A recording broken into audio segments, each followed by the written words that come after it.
How to enable developer mode on Android. Hi everyone, welcome to the channel. This is Rose, and without further ado, let's dive right into the video. First of all, launch setting application. Scroll to the bottom of the screen. Now click on About device and scroll down.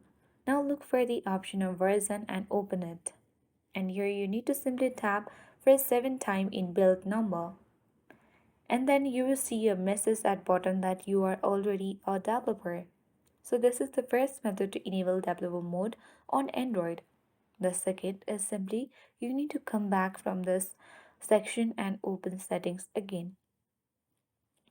Go to additional settings, scroll down and choose developer options and toggle the button on. Come back. And the third method is simply you can tap the search bar and type in developer if your device allows this options, and here is the develop option. You can easily toggle the button on. This way you can easily enable developer mode on Android.